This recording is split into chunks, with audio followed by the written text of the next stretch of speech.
All right, here we go. This one's going to be a 9mm versus 357 SIG test.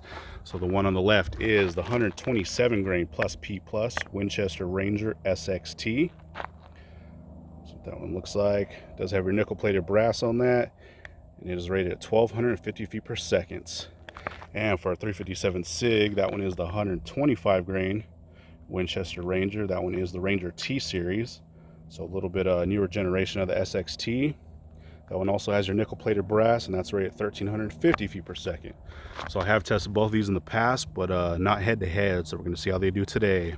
So for a 9, we'll be using our Glock 17. That is the Gen 1 reproduction, and that does have a 4.5-inch barrel. And for a 357 SIG, we'll be using our Glock 31. That one also has a 4.5-inch barrel, so both full size. So we'll be going through that gel. That is a 10% block. Do have our catch block behind that, so total 22 inches of gel. Our 4 layers of cotton t-shirt on the front, and like always, we'll set up our chron grabs so we can hopefully pick up those impact velocities. So let's set up and see how these rounds do head to head. First one up will be that 9mm. All right, we're setting back to 15 feet.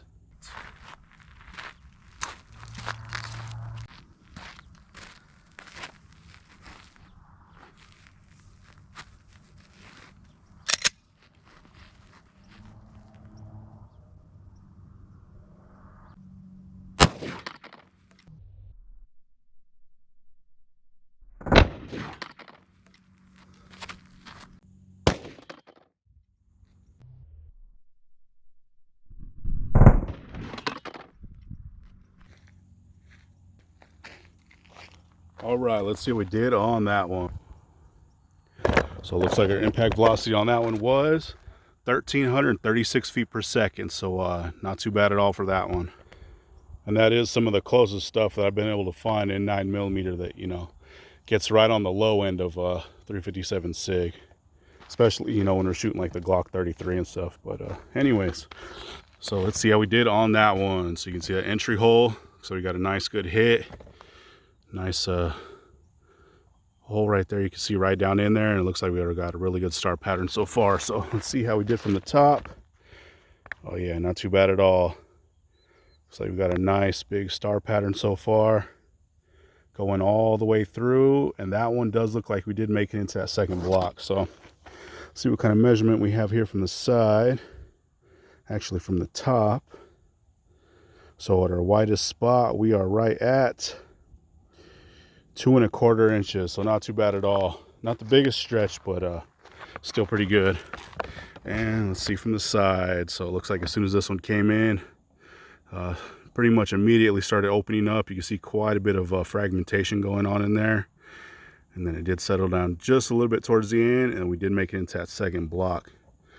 So really good. So let's see what kind of measurement we have here from the side. Let's see. So it looks like pretty much exactly the same. Just about 2¼ maybe just a hair over 2¼ inches. So not too bad at all. And we did make it into that second block. You can probably see a little bit better here from the side than the top. Let's see, we'll probably have to actually measure it from the side. And at our leading edge there, we are right at 2¼ so we made it, let's see, 13¼ inches of total penetration on that one. So not too bad at all. So let's set it for that 357 SIG and see how that one does. All right, we're stepping back to 15 feet.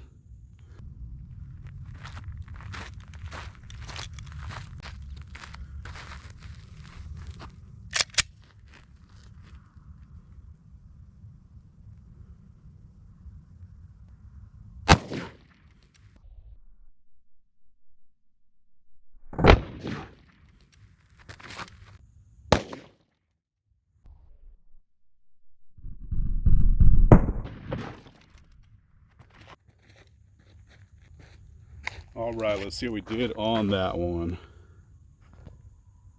All right, so impact velocity on that one was 1,471 feet per second. So that is awesome to see there. And once again, this goes to show a 9mm ain't touching that 357 SIG.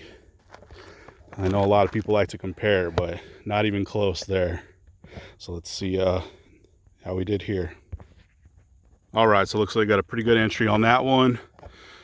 You can see right down in that cavity, like always, and a huge star pattern so far. It almost looks like there's some fragments already kind of shooting off towards the center of that block. But let's check this out. Holy cow. Man, that is awesome. Look at that channel. That thing just opened up massively. Huge star cuts going all the way through. Did settle down a little bit towards the end. We did make it into that second block. Not sure if you can see it down in there or not yet, but man, that is crazy. Look at that stretch. So let's see if we can get a decently accurate measurement on that. It actually looks like we have a blowout here on the side too. So if that block was bigger, it definitely would have had a bigger cavity. So it looks like we're gonna have to start using Magnum blocks for this caliber too. So at our widest point on this, we're right at 4 inches. So that is crazy for that one. Awesome to see there for that 357 SIG. And that's definitely one of my favorite calibers, carry calibers, just in general. It's always fun to test. But let's see from the side. Hopefully the camera's picking this one up. Our lighting's a little bit different this time of year, but let's see. So pretty much as soon as that one came in, immediately started opening up and dumped all kinds of energy that first probably 6 inches of gel, and then still, you know, going. It starts to settle down maybe that last inch or so, then you can probably see it's resting there in that second block. So let's see what kind of measurement we have here. So this one's basically at the very bottom of the table, the very top. We are right at 3 inches, so not as much from the side, but still really good there. But man, that is awesome. So let's see, same thing on this one. So at our leading edge, we are right at 1.5 inches. So we got a total of 12.5 inches of total penetration on that. We did get a little bit more from that 9, but that one was going a little bit slower, so kind of expected. Usually when we get those super high velocities, they you know, dump a ton of that energy and usually open up a little bit wider.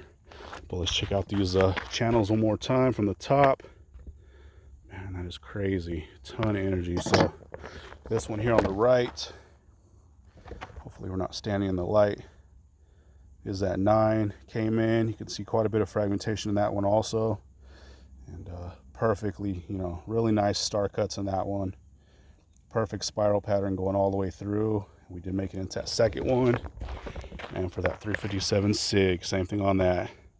Came in, pretty much exploded, dumping all kinds of energy. Same thing, really nice spiral cuts going through. Did settle down a little bit towards the end and into that second block.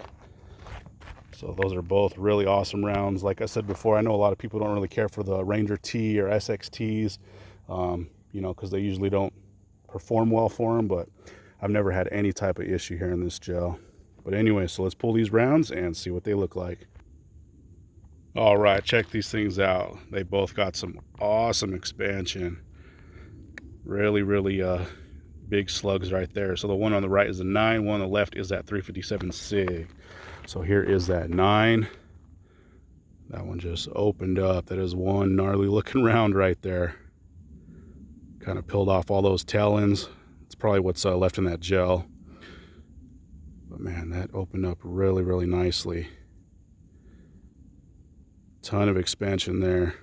Not very uniform, but still, man, definitely wouldn't want to be in front of that thing.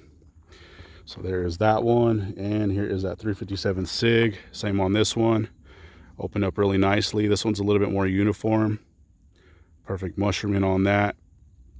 You can see those petals just kind of folded right over that base. There's a ton of gel still in this one also. So like always, we'll get our we'll rinse them out and get our still shots and all that good stuff here at the end. But man, that is awesome right there. Really uniform for that 357 SIG, and that thing was moving. So let's check them out one more time from the bottom. Really nice. Super sharp, super jagged. And one more time from the top. So there we go, guys. So if you guys are enjoying these, you know, please like, subscribe, share, all that good stuff. We actually do have a new membership feature here on the channel. So there's a couple perks on that. You get early access to videos, badges, and a couple other things. So it's always there if you guys ever want to join. But anyways, there we go. That one was 9mm versus 357 SIG. Thanks for watching, guys. All right, here's that cross section for that 9. This one did a ton of damage. That is one nasty star pattern down in there.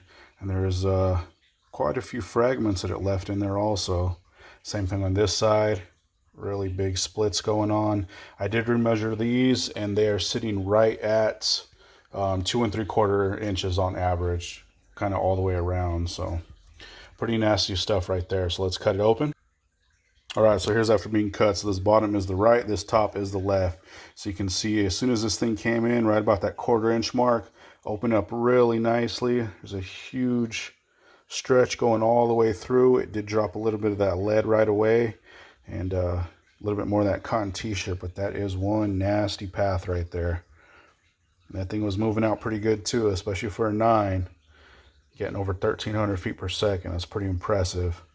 But man, that is one nasty channel. So same thing on this side, came in, opened up, and once again, huge stretch going through, and dumping a little bit more of that cotton t-shirt.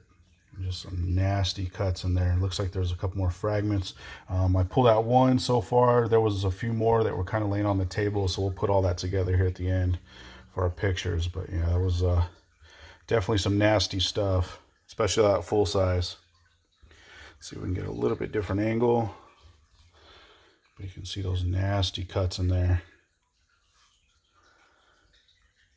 But there we go. That one was the 127 grain plus P plus. All right, and here's that cross section for that 357 SIG. This one is a whole different story here. So this one has some huge splits going on. Pretty much as soon as that thing came in, it exploded in this gel. You see quite a few fragments kind of just sitting there at the surface, but man, that is huge. Very impressive there. Splits going all the way. But really nasty cut. So that one I did measure also, and we're still right at that 4-inch mark, kind of like how when we measured out there. But yeah, super impressive there, 4 inches. And that one was 1,470 feet per second. So that thing was moving. But really cool to see. So let's cut it open. All right, so here's after being cut. So this bottom is the right, this top is the left.